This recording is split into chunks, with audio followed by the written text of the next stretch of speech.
it's really hard to explain to someone how determined you become to bring your startup idea to life, right? Like I say, we're often the very first check-in, we're often very, very early. So do they have the grit and resilience to go for the full journey? Are they aware that this is going to probably take 10 years? Before obviously found Digit, you had Jolt. You feel like that was imperative then to the success at Digit?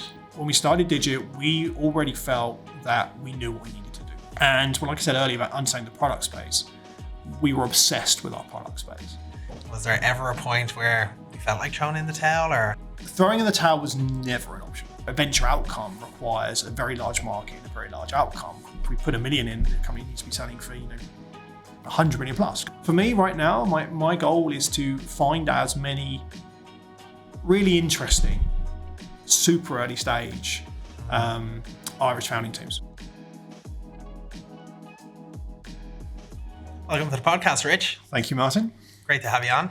Nice to be here. You are our first founder turned investor who we've had on the podcast. Obviously, you had Digit Gaming, which was acquired by Scopely, and now you're a partner at Delta. Does that give you an advantage when it comes to assisting startups, spotting startups, knowing what the next big thing is? That's a great question. I think I'll break that down slightly.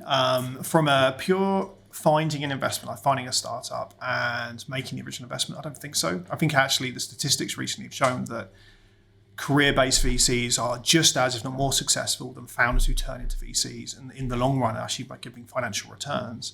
I think the difference is more around the relationship with the founder.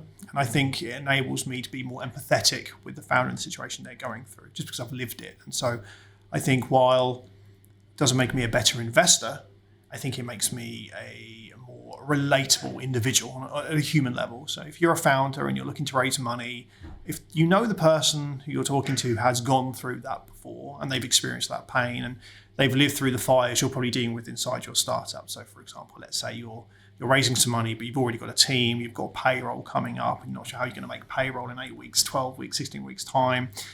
There might be some other problems inside the business. You're not quite sure how to communicate. I think if somebody has lived that before and they can emotionally relate to it, I think that builds a different level of rapport. So no, I don't think it makes me a better investor. And I don't think I can predict the future any better than anyone else can predict the future. But I think in the conversations with other founders, I feel I have an advantage because I can just relate to what they've gone through. No, definitely. I think as a founder, it would ease their mind that you've obviously bared the scars. You've been on that journey. Exactly. You know the issues and the challenges that come up with it. Exactly that. And I think unless you've been a founder, it's pretty hard to understand the emotional impact of trying to start and run a company and grow a company. It's easy from the outside to look at it and say, we know they work a number of hours or, they work really hard. And I think unless you've done it, you don't appreciate kind of the mental impact of actually kind of carrying a company and the fact that you're generally distracted the entire time and the fact that when you meet friends and family and they're talking to you and actually you're not really talking back because part of your brain still focuses on the problem you've got inside your company. It's an all-consuming experience. And so I think having that conversation with somebody who's kind of done it, it just enables a little bit of it's just empathy. I think it just gives a more empathetic conversation and just a different way of building a relationship. And given your background when you are meeting founders and let's say you're looking at a product, does it help? Can you kind of do the tech due diligence on it as well, in terms of the product, in terms of the software? Do you know more given your technical background? I think I can get to the right questions faster, but I would nearly always rely on kind of people with much deeper technical knowledge than I have in the space we're looking at. But I would hope, because I've built products and yes, I have a technical background and I spend a lot of time in that space, I can grasp the concept quickly. And I know the right questions to ask in many of those situations. However, almost every industry has its own uniqueness and every founder and every startup is also unique. And so far, I don't think any due diligence has been the same. Often it is, tell me about the vision, tell me about the company, the product, what you want to achieve. And if we think that's interesting, or if let's say, I believe there could be something significant here, then it's about identifying other individuals who have deep knowledge of that space or that product type or that marketplace or even just kind of thesis, and then having extra conversations with them. So I spend an awful lot of time trying to get smarter about things I don't understand. And what's amazing, the jump into the VC world, has been the amount of stuff you do not understand. Like, there are so many smart people out there, so many smart founders who have this idea of how they think they can change the world or build a great business. And, they'll explain it to you, and it takes a while because you just can't keep up with them. They're really smart individuals. They've thought about something in kind of like a level of depth which is hard to comprehend. And then we have a short time frame to try and catch up as best we possibly can do. And we're very realistic, and especially the guys in Delta, kind of the four of us spent a lot of time talking about a new company we've seen and a new industry space it's in, and we recognize that we often don't actually know it. And so it's about our network of who we can ask for help from and get other people involved. And most of our due diligence is exactly that. It's conversations with smart people. Yeah. And so, does the technical background help? In certain examples, yes. If someone comes to me with a SaaS product, there's a very high chance that I can grasp it pretty quick and ask some kind of very relevant and pertinent questions. And I also know kind of what KPIs I need to see to kind of validate the underlying and the underpinnings of that business. So if it's SaaS and technical in that space, absolutely. If it was, let's say, a fintech type business, then I would very much kind of rely on, so one of my colleagues, Amy, our fintech kind of guru inside, very, very quickly I'm putting Amy into that conversation as fast as I can and getting her expertise involved. Or the same with, let's say, it was a medtech device or whatever else with another colleague. So definitely helps in certain situations, but lots of situations it won't be relevant, and it's about being mature enough to recognize, hey, I don't know the answer to that question. I need to go find out the answer and not pretend that I do. And that's it's just this part of this job.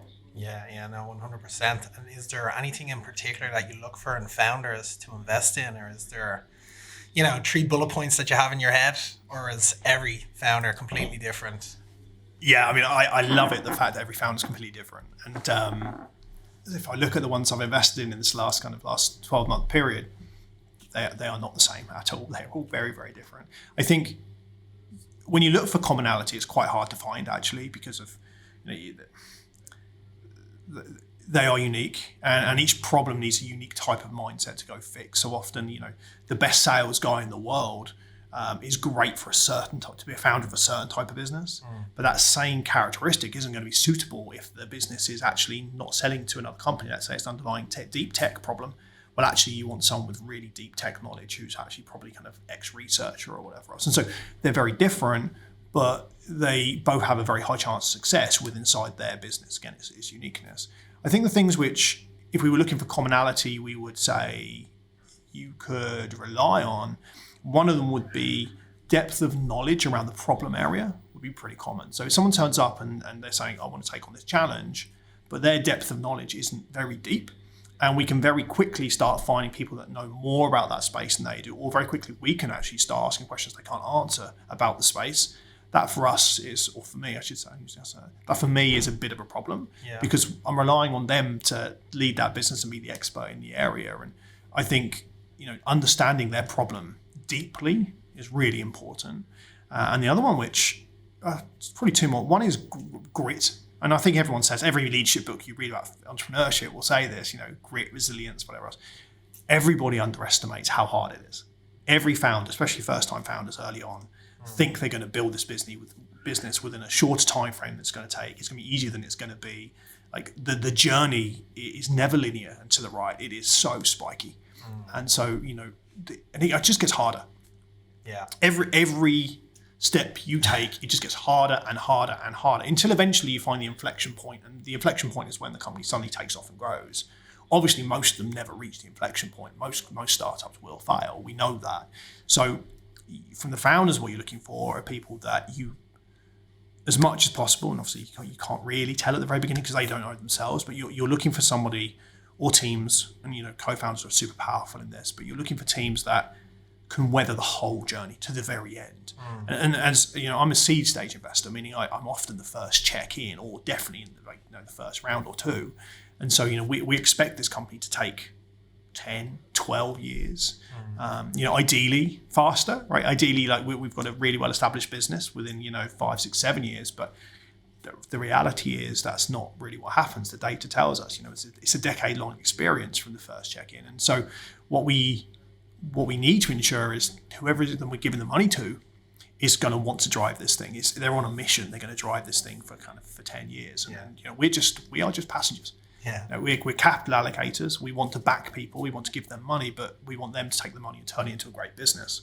And so, the resilience and grit piece is pretty damn important. Yeah. And it's a very hard to define characteristic, but it is one which is you're not going to give up when it gets tough, because if the founders aren't willing to push through, like who is, and it's going to get hard. And the final one, which I don't think enough people appreciate, and I don't think I appreciated till I was on the investor side. We are giving large sums of money to those people. Sure, it's wrapped up inside the company, but it's the people. We're saying, hey, as a founding team, like I say, we're often the very first check-in. We're often very, very early, so we don't have a product often. We often haven't got establishment in the market. Like, it's very early. It's the team we're backing, and so we're giving large sums of money to these people, and now we need to believe they're going to respect that money and act professionally with that money, look after that money, and do a great job. And so there's a level of kind of professionalism that comes with that as well. And so you get that feeling from the founders. Are they going to look after the money well? Are they going to be people you want to be kind of proud of and associated with? And that doesn't mean they're not going to lose all the money, but it means how they treat the money, right? Yeah. If they get the money on day one, and on day two they've spent the entire lot on a massive team building event where they've taken everybody off around the world and whatever else, and you come back on day three and there's no money left in the bank, not a good sign. It's not great, right? And again, for all founders out there, the thing to remember is that the VC you're talking to, they're allocating other people's capital to you. We're effectively, we have a fund, and our fund is built up of lots of other people's money. And some of them are corporate, some of them are government, some of them are public, but lots of it's private individuals. And as a VC, we are responsible to those individuals. So we have to communicate back up to them and meet them and explain to them, which is brilliant and great fun. But it means that, if we've put money into a founding team on this side, we have to be comfortable with that on the other side, because someone's going to ask us, why did you give the money to these guys? Yeah. I've seen these guys in the news. They're doing really good stuff.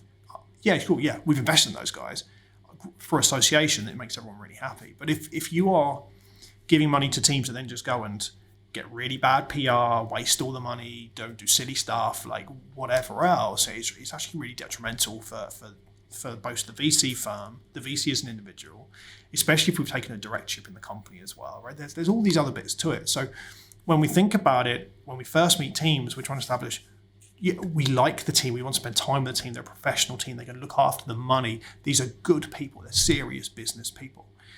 Do they have the grit and resilience to go for the full journey? Are they aware that this is going to probably take 10 years and they're in for it? Because if they want to turn around and say, hey, look, we want to flip this in 2 to 3 years, great. Look, if that's your motive, like there's motives to found companies, but the reality is the chance of you building a business and flipping it 2 to 3 years is very, very, very, very low. So we're much more focused on have they got the kind of the resilience to be there for the full journey. And the final one is, what makes them unique as founders, right? Like, what is this? Why are they the right people to build this business? And normally that's because they understand the problem space so well that they're the best people to go at it. So yeah, there would probably be commonality we kind of look for. Yeah. But with regards to should they be technical or not, should they be kind of experienced in business or not? Like, I don't think there's a particular pattern there which would lean on. And the most common question we kind of often get around is like, hey, I'm a first-time founder. I don't have industry experience. Should I start a company? For someone who's been in industry for 10 to 15, should I start a company? Right? And there's no conclusive data really. It does say that you're more likely to find success if you have got industry experience. Like statistically, you're more likely to find success. But at the same time, there are plenty of success stories of people that have actually come straight out of university and they've gone for it. So that wouldn't sway my decision making. Yeah.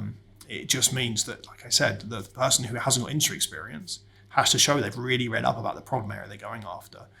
They really understand it. And if they can do that, well, then I think it's game on. Yeah. Does it ever lead to difficult questions with founders? Because let's say the greatest founding CEO or founding CTO might not be the greatest CTO for a scale up or taking the company to the next stage? Is that conversations that you have to have, or more kind of self-reflective from the founders or CTOs of those companies? Look, I mean, it's unique for every company, and the relationships you have with the founders and how self-aware they are and how happy they are as well, right? And some founders are just inherently from the very beginning, I am the founder CEO, that's my job to the very end. I was one of those. Yeah. Like, to get me out of the CEO seat of Digit would have taken, I mean, I'm not sure how it would have been possible, to be honest. Like, that's just me, and that's probably in my own personal ego more than anything else. Whereas, I've got friends who are founders who actually automatically were like, I need to focus on this thing. This is what I need to go do, whether it be build the product, whether it be sales, whatever else, and bring someone else in to run the business. And so I think there's two pieces to it. There is founder awareness, which I think happens over time in the business. And it's very hard to be a founder without that self-awareness, because there's so many people around you giving you feedback all the time, whether you notice it or not, right? The success of the company is reflective of how you're behaving, and the company's culture is normally reflective of the behaviors of the leadership team. So you kind of have all these data inputs as a founder coming into you.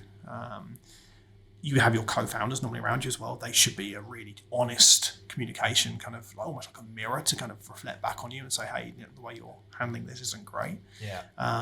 And the job of the board and the job of kind of investors is also ask hard questions. Why is this not shipped on time?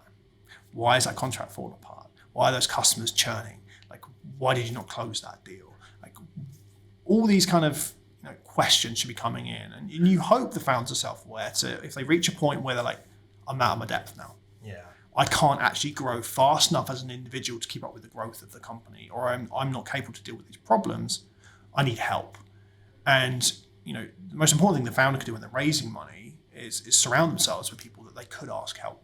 They could say, hey, look, hands up, guys at the board, I need help here, here, and here. And 9 times out of 10, that board is going to turn around and say, okay, well, look, actually, no, you don't need to change your job role. What you need is you need a great CFO next to you. Yeah. You're drowning in this area because you've never done it before, but let's hire somebody in who can actually solve that problem for you, or contract somebody in, or consult or a non-exec director or chairman or whatever it might potentially be. Now, if it does reach a point where the CEO is out of their depth, or the founder's doing, let's say it's a founder CTO, technical founder, and actually they're reaching a point where they're not very good at managing engineers. They're a great individual contributor, technically phenomenal. Managing engineers is just not their skill set. Well, then yes, we might have to ask some tougher questions. Say, are we sure that's the right thing for the scale of this business? Do you think that's the way we should go about things? And again, those are very open, frank conversations. They normally happen behind closed doors. They're normally between, in let's say my situation, I would traditionally be a lead investor at the seed stages. What Delta we like to do, we like to be lead. Yeah. But we would have that conversation with the founder kind of fairly early on and say, okay, well, look, how would you feel about X, Y, Z? Are you happy? Is this working? We're seeing these failures. Can you see a path forward? And every now and then, we may have to get actually a little bit more involved and say, well, what can we do? Who can we introduce you to? Like, how can this help? But I think there's a lot of horror stories out there around founders losing control of their company and whatever else. And I think, that can happen. Absolutely. Yeah. The simple fact is, especially once you've taken VC money in, your obligation is to the shareholders, right? They've put money in the company. The obligation is to deliver value for them. And if you keep failing to deliver value, the board, whoever the directors of the company are, and that's normally a mixture of founders, investors, senior managers, non-exec director, whatever the board is, they have an obligation to make sure the company can perform for the shareholders. And so that it can get to a point, it's very rare, but it can get to a point where the company is continuously failing. And the director's been in a situation which is like, well, if we let it continue to fail, it's going to go bankrupt. Yeah. Or we have to kind of change strategy for the good of the shareholders. And that can happen. But in my experience so far, I have yet to come across founders who do not have a slight level of natural self-awareness where you can just have an honest conversation around, look. And by the way, they can get uncomfortable. Those conversations can be uncomfortable because you've got somebody who's saying, hey, your business, your child, the thing you're working on full time, you love to bits, is not performing because of how you are behaving. You need to think about X, Y, Z. That can get uncomfortable. But that's kind of the beauty of being an outsider from the company is because me personally, I'm just looking at the data. Okay, we had a timeline, we had a load of commitments. These keep being missed. Like, okay, what's going on? Yeah. And there's a period of time where that's okay, that's normal. The market conditions have changed. No one ever hits their timeline. Let's be really clear. Every startup's, every founder has to be an optimist, but they always miss their timelines. They kind of, they might miss their financial targets, whatever. These things happen. But if there's a consistent pattern of failure, somebody has to say, well, what's the plan to fix that? Yeah. And I think that's a super important conversation. And like I say, I'm very happy having those conversations with any investments I've made because that's the relationship I have with all the founders, which is like, I will tell you exactly how I see it. And you be the same to me as well, by the way. Like if I start treading on your toes, you make sure you say the same thing, right? That's how the relationship should be. But actually, what I've actually found so far is the co-founders and the founders themselves almost hold themselves to account. So it hasn't really been something I've seen much of and haven't needed to. So I don't know if that answers your question. There's definitely does. But it's like I say, there is no one size fits all for this. Yeah. And I think that's the biggest lesson of being on the VC side is that every founding team, every founder, and every company is so unique in how they behave. You need to approach it in that way. You're just hoping, as you said, that the founder, let's say, has that level of self-awareness and the right team around them, to give that continued feedback. Yeah, and I don't think any of them start with the right team around them. Yeah. Some do, of course. The more experienced team members, the more experienced founders who have been around, they go, okay, I need this kind of structure for this kind of business. Sure, they often start, and often they raise money much easier from the beginning because they turn up with a already formed senior leadership team, have credibility, they know how each other work, and they're just very good at kind of delivering. But often first-time founders who have not got that, they don't even understand what the team needs to look like yet because they've not gone through it. If you're a first-time founder and you've never been involved in a company that's scaled, you probably don't appreciate the value, let's say, of a great CFO. Let's use a CFO as a good example of that because you don't really bring a CFO until a bit later. Yeah. So you're trudging through and you don't really understand why the investors keep asking me for my management accounts on a monthly basis and why are they giving me so much shit about how the balance sheet's looking and what does this mean? And they don't quite yet appreciate the value of a particular type of skill set because they haven't seen it yet. So there is that evolution that happens over time. But once those values have been kind of introduced and they've got, oh, that's why I must have this kind of skill inside the business, that kind of eases off. So I don't think that's self-awareness. I think sometimes you just don't know what you've not seen before. Yeah, if you haven't seen it, you don't know what's great about it. So there's a level of trust some founders have to have with other founders, with the ecosystem, with individuals saying, hey, look, why not think about bringing in this kind of person or try working with this kind of person instead of doing it all yourself. Because again, I think a common trait of founder CEOs is they try and do everything themselves. And when they first start the company, they have to, right? Because they can't afford to hire people. So they're doing everything. And they probably aren't recognizing that there's certain skills which they're doing, which actually, it's not really what they should be doing. They should be focused over here. But because they've always done all the other bits and bobs, they keep doing those bits and bobs, and it starts kind of just creaking a little bit as they start scaling. Yeah, spinning too many plates. Yeah. Yeah. And then they start dropping one by one. Smashing. Yeah. And some plates you can. Yeah. Some plates, that doesn't matter if it smashes, that's okay. Yeah. Some plates cause problems if they smash, and they're the ones which you just need to be able to catch or have someone around you kind of saying, hey, look, you can't let that plate drop. Yeah, exactly. That's going to be a problem. So either fix it or it's going to get really uncomfortable. And so, that's the... Yeah. And in terms of moving into the VC world, were you surprised by the ratio of how many companies you invest in terms of then the return on investment and those companies, go big? I think I've always been very in tune with the VC world from a statistics and reading standpoint. So I've obviously raised money quite a few times, and Digit, like my last company, which we sold in 2019. So in that previous period of time, we've raised quite a lot of capital. We did seed round, Series A round, growth rounds, right? So we kind of through that, you have a good grasp of how the headline numbers work, number of investments versus possible return versus those that fail or whatever else. what I hadn't appreciated until I was on the VC side is just quite how complex that web is, and actually there's so much more thinking that goes into all of it. And yeah, look, the VC model, the asset class is the power law. It is very much, you need one or two big outcomes to cover the entirety of the portfolio. And so, we would from this fund be making kind of 25, 30 investments, and of that, there's a very high chance a big chunk of them fail. And that's kind of sad in some ways, right? Because, you're like, okay, well, that means there's a load of founders, a load of teams which are not going to find success. And they're all working as hard as each other. Like, don't think that, the really successful one worked twice as hard as the one that failed. That's just not true. Like, in fact, it could often be the other way around. It's just that, there is timing, there's market, there's execution, there's all these other things that kind of boil into it.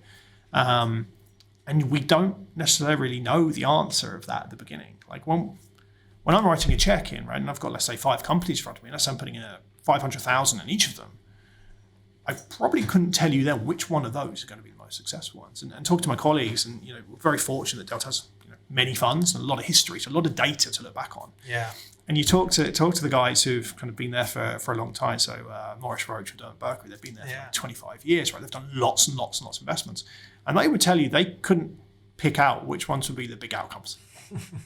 They couldn't pick it out. Yeah. And I think there's an element of truth in that, right? As much as we try and put a system around it, as much as we try and use data, as much as we try and use smart people, there is an element of the unknown. Yeah. And so, a lot of what we're doing on the VC side is we're trying to predict what could be massive, but it's almost unpredictable. So I think what kind of happens is we have all the models, we have all the data points, we have all of our forecasting, we try to figure these things out, as the entire VC industry is. Yeah. But there is a reality that at the end of the day, we're just looking for really bloody good teams, good people that know the space in an area which we think could either be very big or is very big, and we believe can execute well.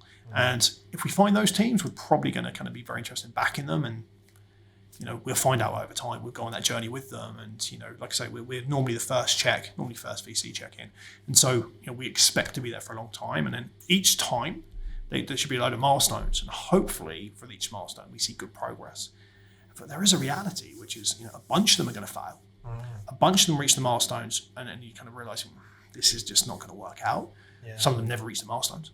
And some of them pivot on the way through. And, often you get to a milestone and that doesn't work, but the team are capable enough, they can pivot quickly because they've seen another opportunity inside their sphere, right? Very common. And as they go off down the pivot, you're like, okay, yeah, we see where you're going. That's interesting. Let's back you more for that one. And then we might reinvest or whatever else to go with them. I think the original question you asked, which was like from the VC side, right? Like, what's there? Well, it hasn't been shocking. Yeah. Because I read up enough around it beforehand, and I went into this with my eyes very wide open, and very fortunate to kind of spend a lot of time with investors over the years. I've had investors on my board for a decade previously, or whatever. So there's a lot of knowledge I already understood. But yeah, there's also a lot of depth. An awful lot more depth than I realised in venture capital. A lot of depth, a lot of thinking, and incredibly smart people. I think what's kind of not shocked me, that's the wrong word, but impressed me, has been how smart a lot of the venture capitalists are. And inside that industry, you sit down with them, you get to kind of talk to them about their thinking around an investment. They're really well thought through on most occasions. Now, of course, some investors don't think things that well through. They go for that. But in general, what I found is they're incredibly deep thinking, smart people, and in general, I kind of really like it. Like the thinking that goes behind stuff is interesting. Yeah. You can't pinpoint what you enjoyed more, being a founder or being an investor. It's entirely different. Yeah. Like completely different. Yeah. So I've been a founder. Before that, was running companies, kind of semi-founder another business, and then was part of the original team of a very large scaling business as well. So I've been an operator for about 20 years, and so I became very comfortable in that space. Very comfortable building product, building teams, leading people, and kind of the enjoyment I got out of that was second to none, right? My wife would tell you that Digit was my first child, really, because I lived it. Yeah. Completely lived it. To a point where actually I sacrificed everything else for it. Health, family, relationships. Very normal, typical founder story, right? That's the way it goes. And the satisfaction I got out of that was actually seeing that grow and find success when it got to the inflection point. It took many years, then we found inflection, and then we found success. And so that's a different type of enjoyment. It's a different type of satisfaction more than enjoyment. Because there were many, many periods of time where that was not an enjoyable experience. Right? Yeah. There were many weeks of it not being enjoyable. But there were periods of time when it was exceptional. And then, success, of course, makes it kind of phenomenal, right? They're great. On the VC side, it's entirely different because your enjoyment of success is actually coming through other people. So, what actually now gives me a bit of a kick is, we've invested in some companies. I've led some investments in some companies, and I see them in the news, and I see them making progress, and I see those founders going on those journeys and winning. And that for me is really kind of just, it's a different type of success. I'd refer to it as a bit like, for the parents out there, right? Yeah. When your kid scores a goal in a match, right? You didn't score the goal. It doesn't feel the same as when you scored a goal when you were playing. Yeah. If this is for the football fans or the soccer fans, but anyway, but when your kid scores, you're really proud of it. It's kind of similar. It's not the same, but it's kind of similar, which is, you have backed a founding team, you've put money in it, and behind the scenes, you're telling other people about how great these people are. Because behind the scenes, you have to justify why you spent this big chunk of change on this company, right? So you're like, this is the industry sector we think is really interesting. These are definitely the right people to take this industry sector on. They're smart, they're driven, they've got great product knowledge, or whatever it might be. The reason you're backing them, and now they're finding success. It doesn't mean that they're not going to hit a wall next week and have trouble, and you have to help them through the trouble because that's expected. But as they find success, you get like a sense of like, this is great. This is awesome. And I'm not there yet because, of course, I've only been doing this for a year. So all my investments are still very new. Yeah. But from people I've spoken to who've been in the space for a long time, what I hope and what I feel is coming is when they really keep going in 5, 6, 8 years, 10 years, and they really do find success, and it changes the lives of that founding team, which is what a lot of this is about, right? What's entrepreneurship about? A lot of these founders, they're trying to change their own lives.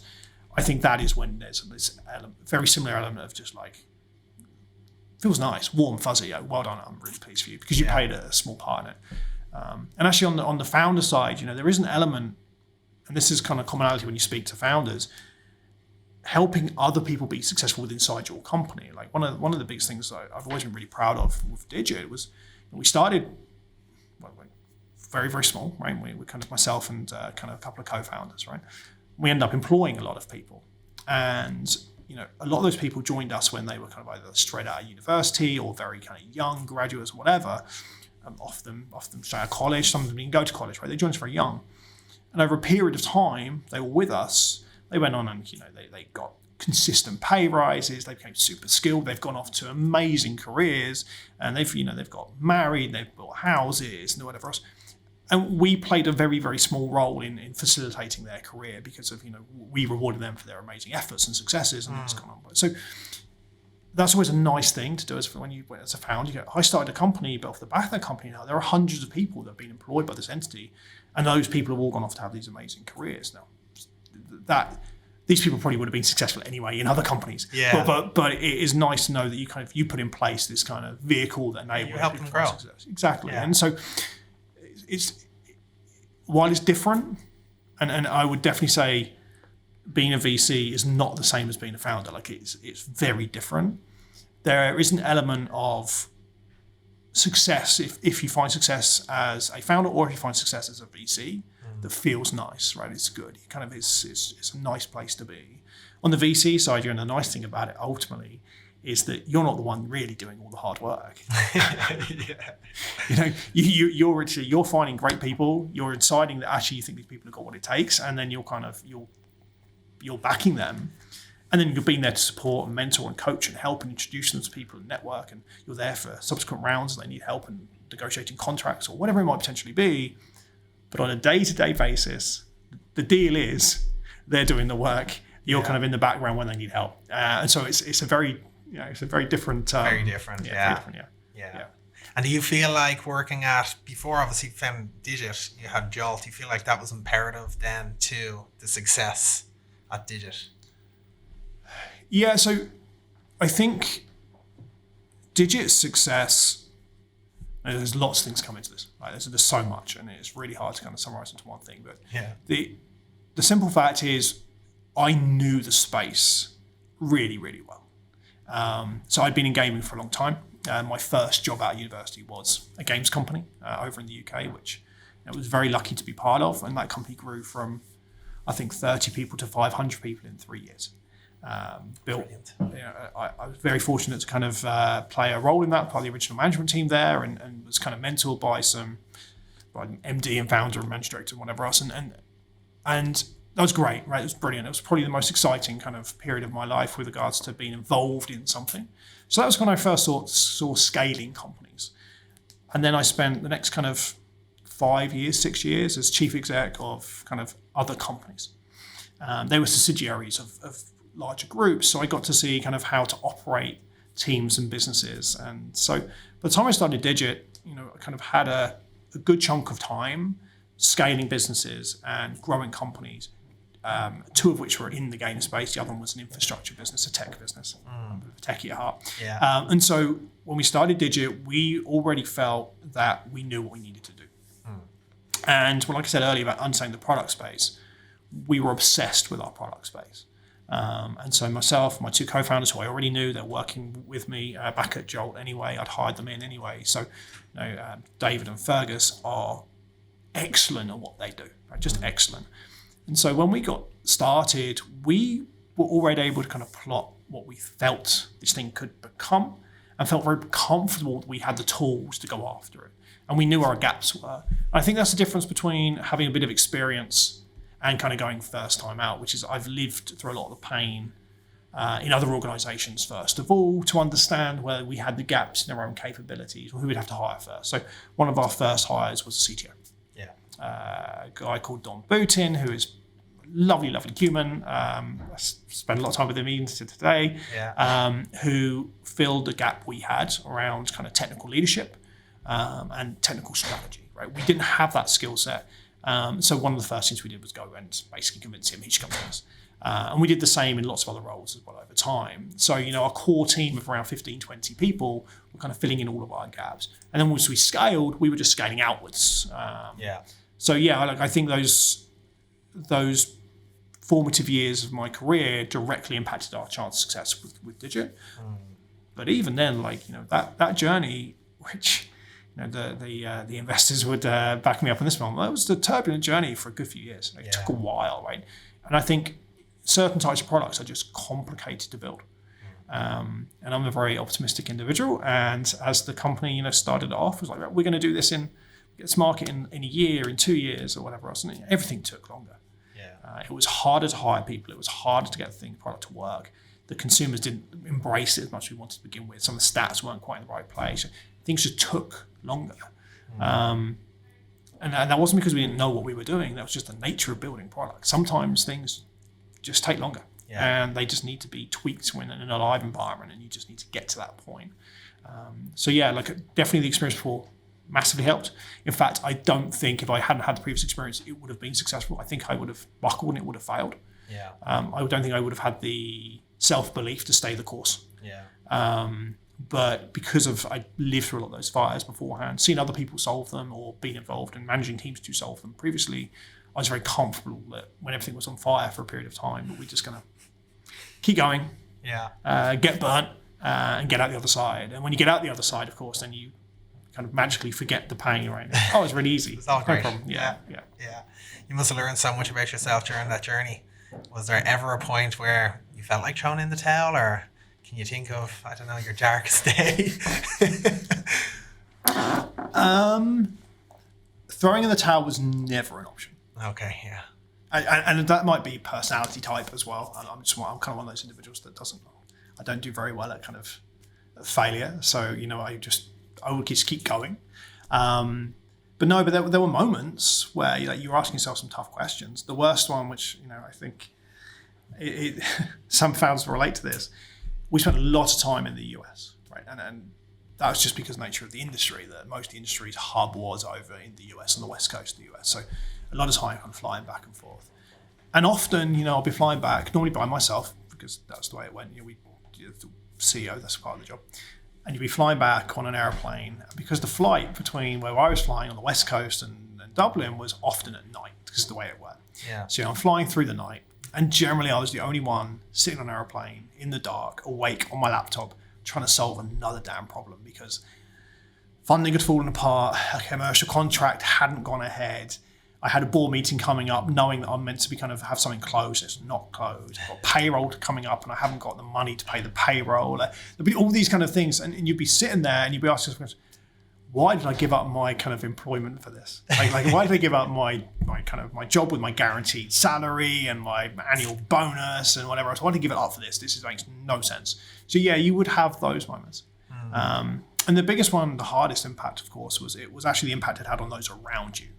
Yeah. So you're saying it might be a conversation with your wife about the budget for the following couple of months, right? Which is, hey, founders to relate to this. I don't think, never have the assumption that inside a company the founder has money, because often that's not true. The founder has normally sacrificed everything to get the company started, sold a house, whatever. They don't normally have their own assets, especially first-time founders. Like, just not the case.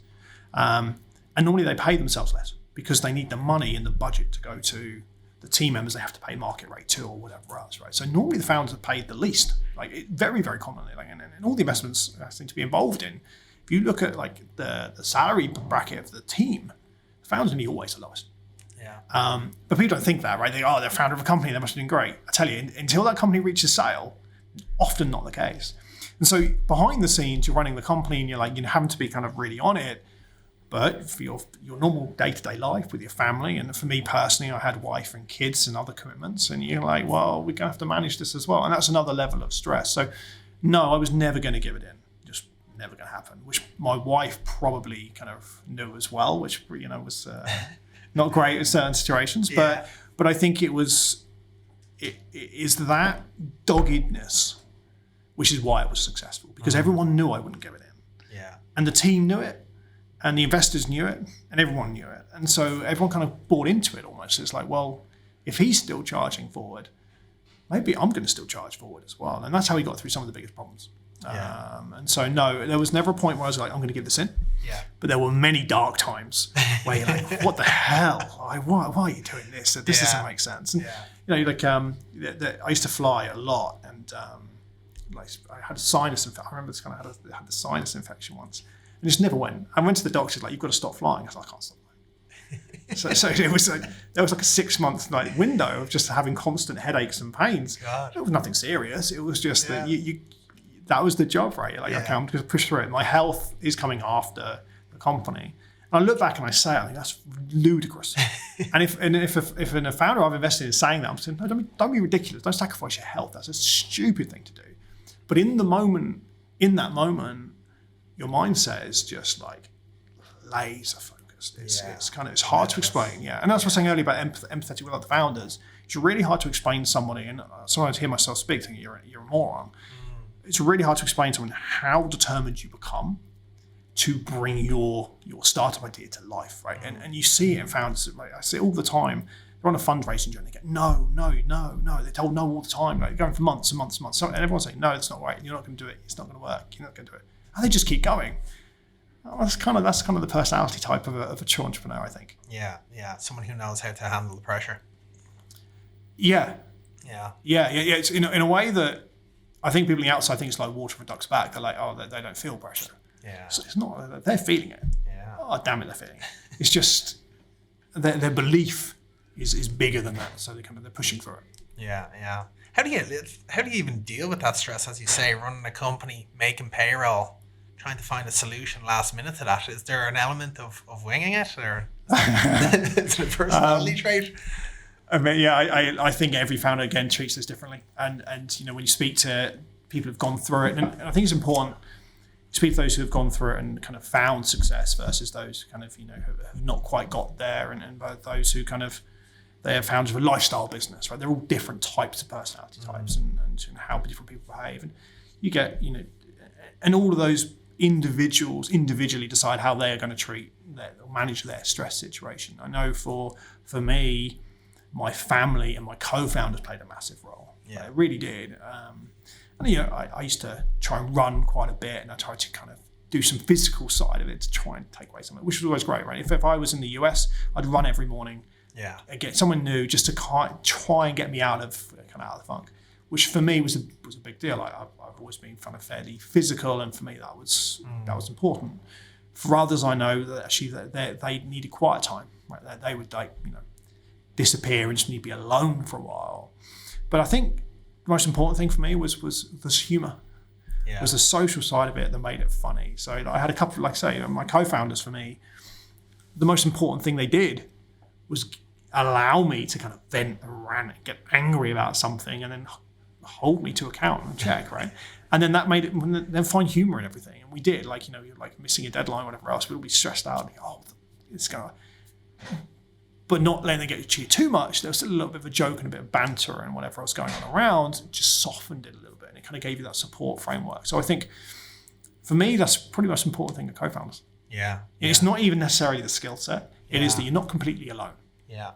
Because it's very lonely. Yeah. It's very lonely. And very few people can empathise with you, so it is very lonely.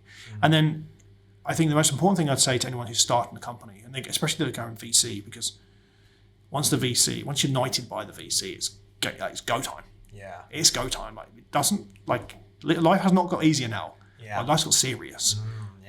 Before you do that, you need to sit down with your loved ones and explain what this next long period of time is going to look like. Because if you think that it's going to be a 9 to 5 relaxed experience now because there's VC money in the bank, you're naive, and that's not how it's going to work. It is. There are bunches of other teams trying to do the same thing you're trying to do right now. And only one of those teams is going to be successful. So you've got to get going. You've got to get it done. And the most likely person to be impacted, or people can be impacted, is going to be your family. And so I would always say the most important thing you can do before you start a company is have those conversations, which is do not think this is an individual journey, that it's the same as having a normal career and a normal job in a company, which, maybe that has less impact on your loved ones. Let's just say, you're engaged to get married and you're like, right, cool, I want to change my job. Fine. All you really care about at that point in time is going to be what's the salary package, what's the take home, what the hours and flexibility, right? There's conversation, but whether you go to work for employer A or employer B, it's probably not going to make the biggest difference. Location, of course, but biggest difference to your personal at-home relationship, how you behave, even if you think you have a stressful job. However, if you decide you want to found a company, a VC-backed company, game off. It is about to get real. And it's only fair that you sit down with your fiance, your loved one, and you say, right, okay, well, look, this is what this is going to look like. Actually, for the next long period of time, and if you think it's 2 years, make it 5. If you think it's 5 years, make it 10. This is the kind of identity I'm going to absorb. This is who I'm going to be. This is how this is going to work. And hey, I'm suddenly not going to be able to, I will just be a different person. Not as in a different person as in your personality changes. But different as in there will be periods of time where you're going to have to turn and say, look, I'm not here this weekend. I have to get this done. Yeah, exactly. And it's hard to explain. And I know sometimes it comes across I'm being kind of dramatic on it. But that is just the reality. And it's not just my experience from my own company, but almost every single founder I've met or spent time with has found success. This is the commonality. The commonality is the journey is dramatically harder, dramatically longer, dramatically tougher than any of them thought to begin with. And so you have to be up for that challenge. And the impact is going to be more likely on the loved ones than it is on them themselves. And so that, for me, is one of the first conversations I think that first-time founders, before they're ready to go, so important need to to have. Yeah.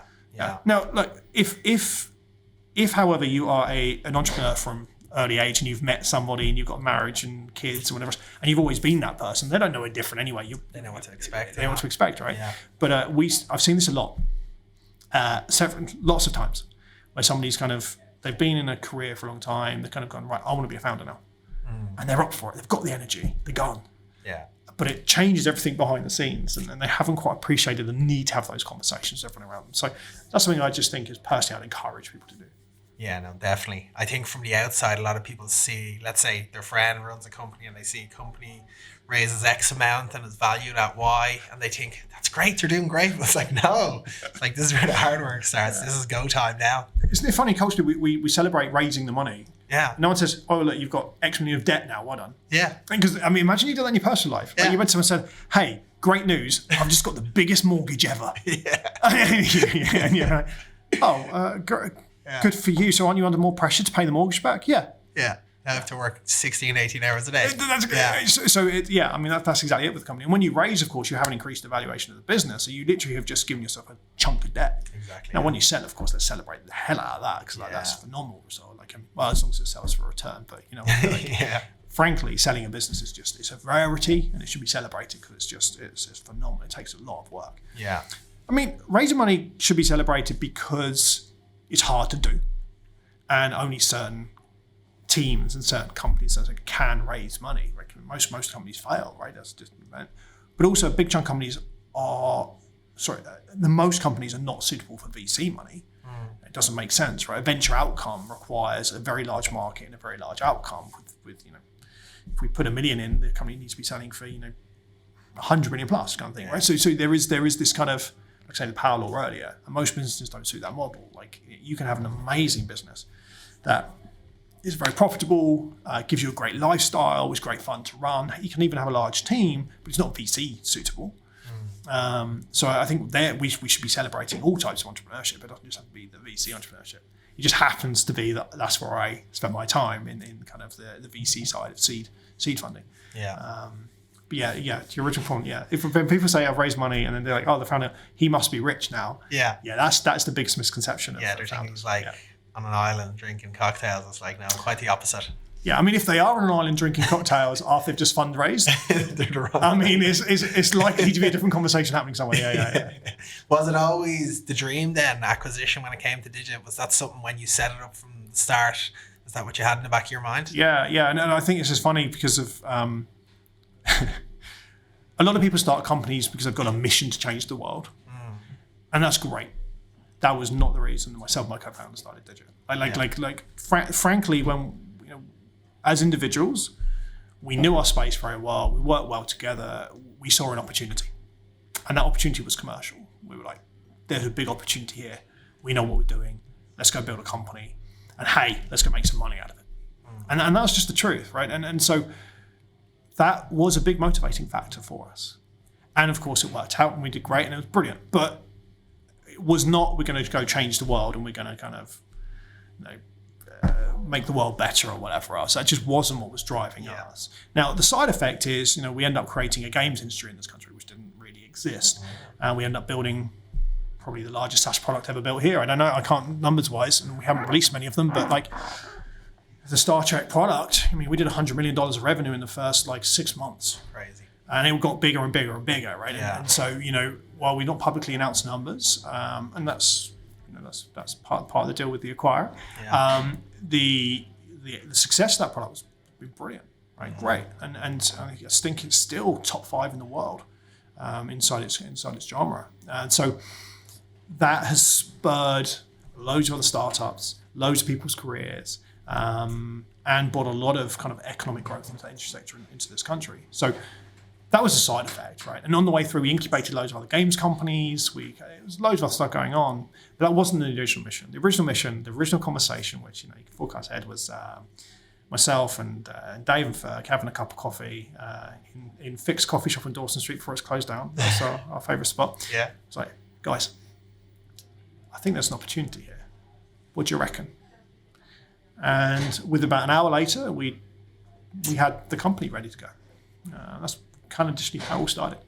And then off the back of that, we went and started talking to some venture capitalists around the city, which we already knew, had some conversations, pitched it. And then, we were very fortunate. We went from start to kind of term sheets done within about 3-4 weeks, which is very, very quick. Yeah. But we already had warm relationships with the right people. We're an experienced team. We knew what we wanted to do. We were pre-product, we were kind of we just knew how to do what we wanted to do, and then got going. And the aspiration was to build something that's significant enough to have value that could therefore get acquired, and fundamentally transform the lives, our personal lives behind the scenes. It was our path to wealth and or financial freedom for individuals, and that's exactly what we went about and did. Yeah. And when you I know it's a commonly asked question when you get to the top of the mountain, then what's more enjoyable, being at the top or the climb to the top? They're different, aren't they? Yeah? I mean, look, nowadays I look back to, I mean, I love building businesses. I love building companies. And I did. I loved the journey. But would I go back? No, I've done it. I've done that bit now of my life. That bit was done. I like the freedom I have today and the situation that I'm in. So I quite like being where I'm at right now, to be honest. I have no desires to go backwards. It just changes your perspectives and changes. You learn a lot, right? And each time you do something, you learn more about it. So now I try to take that learning and try, where possible, to pass it on to other founders who want to go on that journey. In a way that is very transparent and just honest, which is, hey, look, this is going to be really, really hard. But you pull this off, and here's all the benefits that come with it, right? You get to have some freedoms, and you get to do some of the stuff which kind of you'd love to, you aspire to doing, whatever. And so, yeah, I wouldn't say top of the mountain. I don't consider myself top of the mountain. I think there are many more successful individuals around than myself. But my own personal mountain, I feel very comfortable where we've got to, and I would not want to go back. As much as I loved it, and I think it defined who I am, and it definitely really helped me understand who I am as well. Like as an individual, right? Going through those moments and figuring out how I behave in those situations. It was very powerful. Yeah, no, that's it. As you said earlier, the journey and probably the company you kept around you on that journey, the humorous moments and the stories. I think, and I think it's super important. And I'm still very glad we still have a channel, a chat channel, and we probably speak every day or two anyway. Even the co-founders, and this is, we were co-founders for a decade, and that's still the case today. And that's just part of that relationship you build, and it doesn't always work out, right? You do often, have members of the team you have to let go. They don't kind of grow with the company as it grows, and that's tough, right? And there are people that work for Digit for a period of time that didn't work out, and that's horrible. But that's part of the journey. Some people can't grow with it. Some people aren't suitable, and often the company itself isn't right for that person. Yeah. And in a different environment, that person goes on to be massively successful. It's just doesn't work out that way. Yeah. I was very lucky that I have two great co-founders, and we managed to build something great. And on the way through, we all took the punches together, and it kind of just helped our relationship, where we kind of formed a very strong relationship through it. And today, afterwards, and we've all kind of doing our own thing, we still are pretty close and pretty connected. And we kind of trade war stories now. We're at the other end where we're not living it as much. Yeah, brilliant. And what do you think in terms of the future? Are you looking that far ahead, like what the future looks like for you, even for Delta? Yeah, so I mean, the weird thing about being on the VC side is you inherently have to think quite a long way ahead, because of once you make the investment, like you are committed for a long period of time, right? So our fund, the seed fund we're investing today, still fairly new funds, but we'll be investing out for the next few years, and they're all going to take 8-10 years to kind of go through. So we're inherently always worrying about what that future looks like, and so personally, you're also thinking about it as well. So for me right now, my goal is to find as many really interesting, super early stage Irish founding teams. Yeah. So it's in Ireland, because frankly, I've done the travel, and I like being kind of local, and I live here. The kids are here, everyone's here, so I don't really want to kind of be traveling very much. Ideally, kind of in an area we like, so ideally tech, because I understand it best. And with teams that are really kind of want to go big, right? That's good. It's just fun. It's just more fun. You want to scale a company? Let's go. It's fun. Yeah. I would love to just get a bunch more of those guys, like kind of those done in the next kind of, like, say, 18 months, 2 years, 3 years, and then off the back of that, help as many of them as can do in the next 10 years get as big as possible. And that's really what I spend my time doing. And that for me right now is incredibly rewarding, and it suits me. It suits my lifestyle, and it suits. I think. It just suits what I want to spend my time doing. Yeah. Which is ultimately kind of trying where possible to impart knowledge or experience. Yeah. And one thing which I think is great, which is unusual, is I get to learn something new all the time. Which when you've been in one industry for a very long time, which as I spent 10 years in gaming. I mean, 2 years before that was in infrastructure, which was a whole different business. That was B2B infrastructure. That's different. But in gaming for like almost 10 years. which is basically SaaS. It's direct to consumer. It's free to play gaming, which is consumer SaaS. And so there's very little I was not exposed to or owned when it came to consumers into games, converting users and whatever else. Right, that's great. But now I'm coming across companies and industries I know nothing about, and it's fascinating. And that for me is incredibly enjoyable. Yeah. It forces you to use your brain. Yeah, learn so much. Yeah, I will often have a conversation with somebody who is an expert in their field of something I didn't even know existed. Like, we've got this problem, and it's a $100 billion problem globally. I've never even heard of your industry. And okay, let's talk about it. Like, let me understand this. And that for me is like incredibly enjoyable. Yeah. It just forces, as I get a bit older, to kind of work the grey matter. In terms of the Irish investment landscape, what's your view on it at the moment? In terms of just the opportunity out there? I know obviously the economy, there's been a lot of layoffs with the larger multinational corporations. Do you think that there's great entrepreneurs in those companies? I hope so. Yeah. I mean, like the best thing right now would be to be getting people knocking on the door saying, hey, I spent the last X number of period of time as a lead engineer here, or as a salesperson there, or a marketeer here, or whatever else. I've seen this kind of company grow. I've seen work as this, and I've seen a problem. Yeah. I see a potential solution to a problem I know is a real problem. I want to go do something about it. Yeah, there's entrepreneurs everywhere. Sometimes they haven't quite realised they're entrepreneurs yet. Yeah, exactly. And they're waiting for the opportunity. Sometimes their personal lives meant that they couldn't go after the opportunity. So, yeah, I mean, it's terrible news. A lot of people losing their job. Like, that's never good. I think the reality is when we look at the numbers, if we look at 2019 as our base level, we're in a very healthy state when it comes to job numbers. It's just obviously there's a massive growth over the last 2 years, and now it's kind of come down. I can't remember the exact stats, but it's something like the large tech companies all grew by around, say 100%, and they're 20% down. Right, overall net gain is still very significant. But for those losing their job right now, that doesn't help. That's it's a bad place to be. So I think from the jobs market, there's plenty of jobs out there, but selfishly, what I'm looking to see is individuals who actually are primed and ready to kind of take on becoming their own boss, right? I think, again, it's a misconception that you think your job is safe because you work for a large company. Actually, like in my view, I was let go from a large company pre-Digit. The issue is you don't have visibility. Yeah.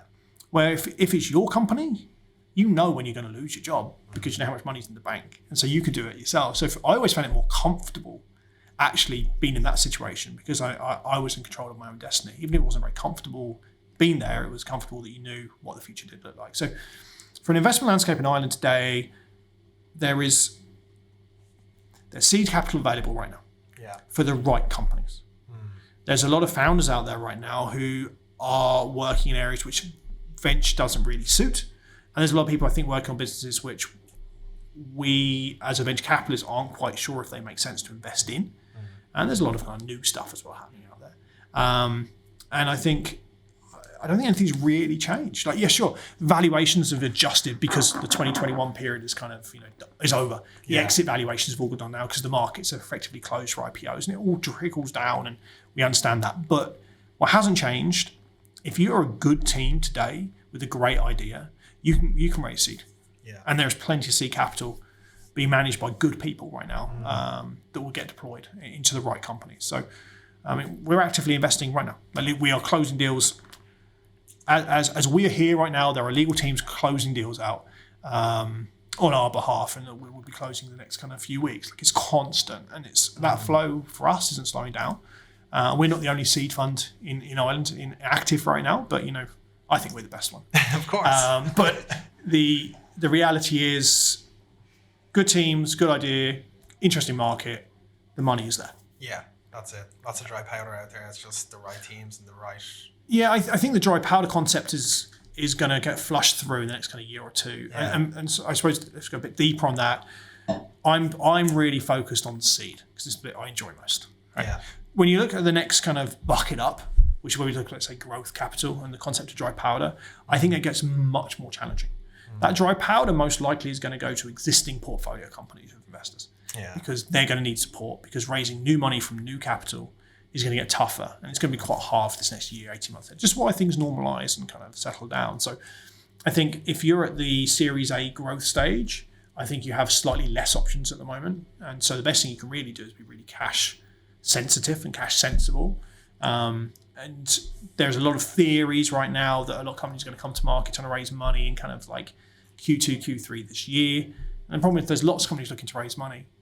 There's an issue. And a lot of that dry powder will be in existing portfolio companies. And so, there's a little bit of narrative which isn't quite accurate at the moment. But from an Irish context and for a seed context, and seed for me is anything less than, let's say, 3 million is around, right? But I mean, we like to play in the kind of early-ish stage. So, if you're looking anywhere between, let's say, 500 to 1.5, that kind of range is where we really start kind of getting excited. Although, as you've probably seen in the press, we've done a couple of rounds last year. One was at 2.5, one was at 3. Like that's also, within our remit, we just expect a little bit more traction or more established teams. We start talking those kind of larger numbers. But that space right now, I think, I think it's quite healthy actually. And so, only thing we would love to see is just more entrepreneurs going for it. Yeah. And I think if that's the case, the environment's suitable. In fact, actually, it's a great time to start a company. Yeah. If you can get enough cash to weather through the next kind of 18 months, 24 months, there's going to be a lot of skill coming on the market. Yeah. A lot of people are kind of a little bit shocked by the job situation, and actually their current stock options and whatever else inside large companies, value has just taken a bit of a shift. Yeah. I think it's a great time for the right people to start a company right now. Oh, 100%. As you say, there's so many smart people, so many, future entrepreneurs in your Metas, your Amazons. Maybe now their hand is forced slightly, and it's like, right, I've always had this idea or this problem that needs solving, and now I'm going to take the leap of faith. It's exactly that, yeah. And I think it's not even just the people that are in the Amazons or whatever else. And often it depends on their role in there, right? Many people larger companies have very different challenges to small companies. Large companies often, if you're managing large teams to do things, that's not how it works at the start, all right? It's all very hands-on and you do lots of stuff. But often what you'll find people who are the number 2 in a company. Let's say they were a senior engineer, or they were a lead engineer underneath a VP or a CTO in a scaling business that went from 20 to 100 people, or from 50 to 150 people, whatever else. Those people are often the perfect individuals ready for the entrepreneurship journey because they've seen scale, they were involved in it, they've ingested all the information, and now they're ready for their step up to go, right, okay, I'm going to go do this now. Yeah. But entrepreneurs can come from anywhere. They can be inside the Amazons and the Googles. They could be in the smallest startup you kind of haven't come across before. They could be in a lifestyle business. They could be in a family business right now, right? And one of the investments we made recently was from a guy from a family business. Yeah. It's a family business. He's been doing it for a long time, but he's kind of like, I think something big could be here. Understand the industry sector incredibly well. So great, you want to go for it? Great, let's go. Yeah. So I think entrepreneurs can come from anywhere. The environment for them right now is perfect. Yeah. And the rest is just it's news headlines. Just ignore the news headlines. And if you believe your business has the potential and the markets are suitable for that business. Yeah. I think if you turn up today with an idea for, I don't know, the metaverse, you're going to get a lot of skepticism right now. Right? Yeah. Like, that's just the nature of the beast, right? And some VC funds are very specialized as well. So if you turn up to a specialized VC fund and you say, hey, I want to go and do NFT trading, if the VC fund is not specialized in Web3 or crypto or kind of NFT or metaverse or whatever kind of their structure, it's going to be harder for them to kind of get excited about your product offering. Yeah.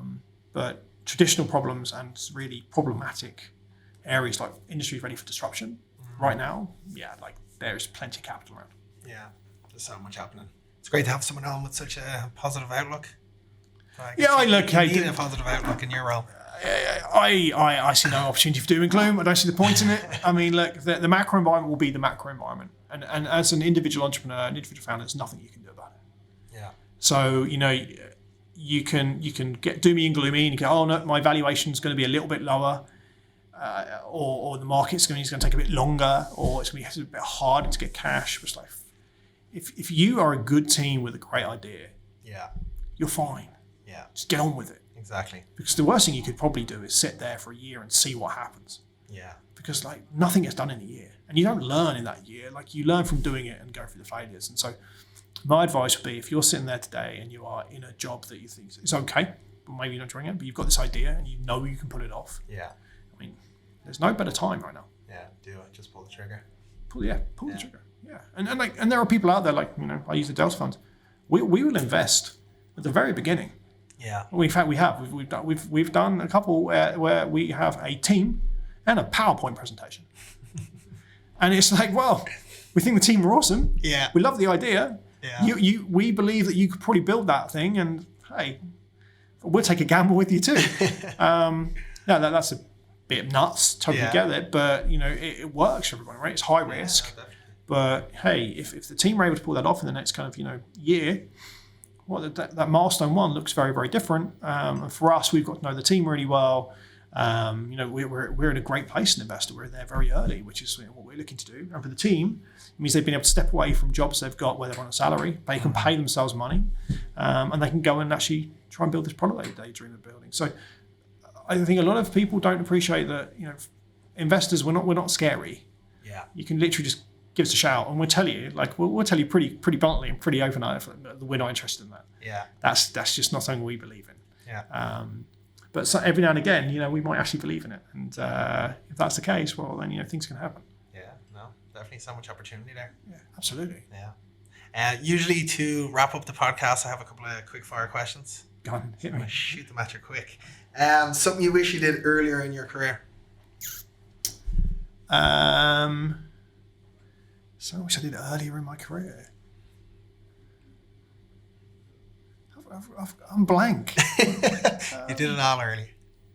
No, I was super, super lucky that I came out of university and went to a company that was a startup that then exploded, and I got to ride that wave with some really, really smart people, and I learned a lot. So that for me was transformative. Yeah. And the founder of that company, well, the two founders of that company, I owe my entire career to them. They were phenomenal.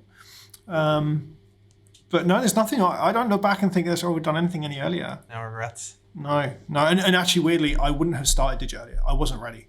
Yeah. Timing was right. Yeah, timing was right. I was not ready to be a founder to carry that weight until I reached that point in my career. I had to go through these other things first till I would have felt confident enough that I could succeed in what I was doing. So no, I wouldn't have done anything earlier. I'm quite happy with that timeline. Okay, yeah. What about biggest failure? Anything that keeps you up at night?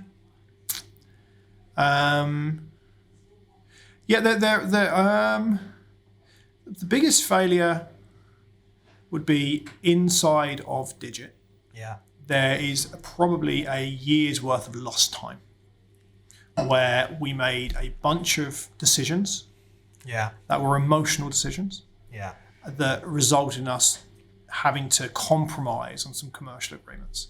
And it meant that it took us, I'd say, about a year to 18 months longer to get to market. And I didn't realize it at the time. It's only when you look back and you go, you know what? We could have built that thing faster if we'd made these decisions, X, Y, Z.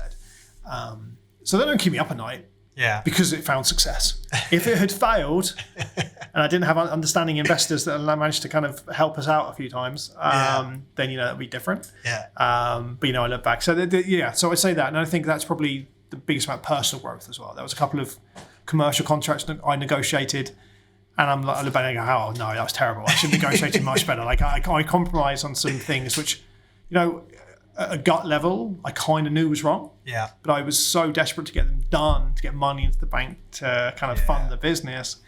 And then, I look back and I go, oh, yeah, you're crazy, man. You should have just stuck to your guns and stuck to your gut, and actually would have probably shortened the whole thing by a year to 18 months. But you learn. You do, biggest inspiration, and has it changed over time? As in a person? So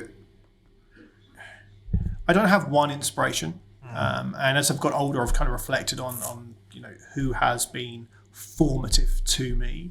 And I've got the normal things. I was very fortunate. My parents were both kind of had their own businesses. They were small businesses, but they were both hard-working individuals, growing companies. My dad was a builder, had a building company. My mum was a hairdresser, had a hair salon. So they're like very traditional. They were small, but I grew up in a house where people worked to earn money, and that was the relationship. The harder you worked, the more money you had. So if you want to go on holiday, well, then you have to work really hard, and then you go on holiday. So I think I was quite formative in my approach to life, really, kind of a natural thing.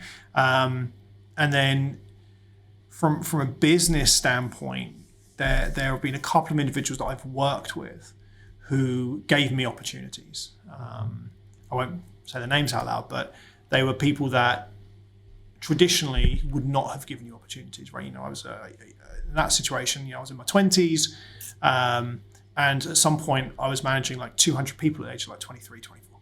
Crazy, like that's not normal. All the management books tell you not to do it. But this particular person was just like, no, I think you've got the capability to do that. You go and take over that team, see what we can do with it. Yeah. For me, that was like, it was the scariest thing, but the most transformative thing. So I've had that happen a couple of times in my career, and that was because other people were willing to take a bit of a gamble on somebody based on their gut instinct, really, more than any proven skill. And I've tried to adopt that into... Yeah, you probably do that now. Yeah, well, I mean, we did it in Digit quite a lot, and there's individuals which today are running massive teams, hugely responsible individuals who, shouldn't have if you were to go by the book. But we went by kind of emotional gut instincts, and then it all worked. So I think that, and then I was very lucky that my wife has been the most supportive individual and keeps me in check, because I inherently have an ego, right? And that ego is there. I know it's there, and she kind of makes sure that I keep that under control and kind of focus on the right things. So. But then I think, as I think we've discussed offline, right? Our partnerships and relationships are very important to kind of, of course, how we act and how we behave. And I think that stability really helps. I think for Digit, that stability at home was imperative to my ability to push really, really hard. Not one particular inspiration. No. And then, I spend a lot of time listening to podcasts and reading and just trying to see what's going on, and just trying to learn from the kind of people I want to be like. And for me, I've always been a behind the scenes kind of character, right? I didn't really like PR. I like being in the studio with the team building stuff. Like if there's a networking dinner, I normally wouldn't go. I'd rather be with the guys in the spreadsheets building something. It's just what I enjoyed more. And I think, you learn that maybe sometimes that isn't necessarily the best thing for business. Actually building those networks is actually really important. You learn those things, and for me, I was actually more inspired by the hardworking individuals that were just doing stuff every day. That kind of was really impressive. In the background, yeah. And what's the biggest risk you took? Why? I would say starting Digit was a pretty big risk. Yeah. Personally and financially, right? It was we sold everything. Right, there were periods of time where, as a family, we were living off, we were in debt and living off credit cards. Because that money was in the company, and I had to I made payroll by going into debt. That was just what had to be done. So I'd say there was a period of time, maybe like a 2-year, 3-year window of time, where any sane person would have looked at our personal situation and gone, "You're nuts." We were renting, we had kids, I've passed as a family in a very precarious situation. But it was for me, the belief that it could work was so strong. I was comfortable with that risk profile. And like I say, my wife, bless her, she kind of went along for that journey too. But it was very high risk. And I think most people would look at it. Most startups fail. Game startups, like, even more ludicrous because it's quite a hit-driven business. And we were we were in a very risky personal predicament financially to kind of put it off. So I'd say that's probably the highest risk. Brilliant. But that's what made it fun, right? Yeah, that's it. Well, look, it's been great having you on the podcast, and a great journey surrounded by self-belief, which I'm sure a lot of listeners will draw inspiration off. I think, I hope so. And hopefully, if anyone's listening and they're founder, starting a company, they should reach out. You know who to call. They know where to go. We can have a chat and see if anything kind of fits. Like I say, the biggest thing I'm looking forward to at the moment is just investing in great people that actually build something. And hopefully they can go build some great companies, right? And it's where it all begins. And I think it's good for them, but good for the ecosystem, good for careers and people and whatever else. I think multinationals are great, but I think indigenous business is actually really where kind of true kind of ecosystems get built and where kind of the greatness comes from. So the more we can do, the better, in my opinion. No, definitely 100%. Is there anyone that you'd like to see or hear on the podcast? Usually we do a pass the baton. Pass the baton. Who would I like to see on the podcast? I mean, there's a few individuals who are just hilariously good to listen to. Yeah. Who would I like to see most on the podcast? Do you know what I think would be really interesting to hear from would be from the people that are leading the very large multinationals. Yeah. Specifically, you know, the Microsoft, the Googles, whatever else, and I can give the names offline, obviously, but just around how they're seeing their footprint here grow and what that means. Because I think when I have conversations with people, they have a lot of concerns around talent.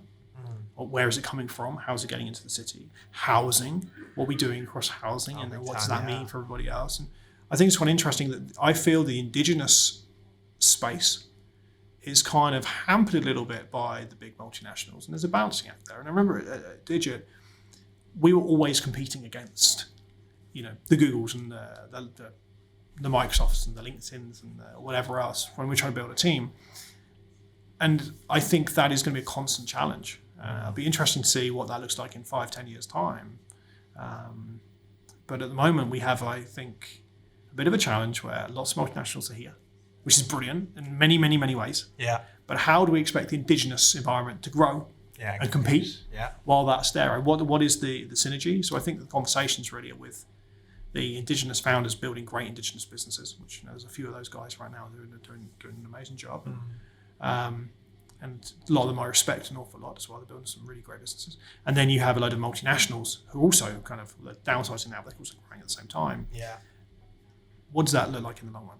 Yeah. And I think we're going through a bit of almost like a social experiment right now with Inside Dublin around that. And so it's an interesting time, definitely. Yeah, but great idea. Something we look into. But once again, thanks for coming on the podcast. It's been great chatting to you. Cheers, mate. Thanks. Cheers.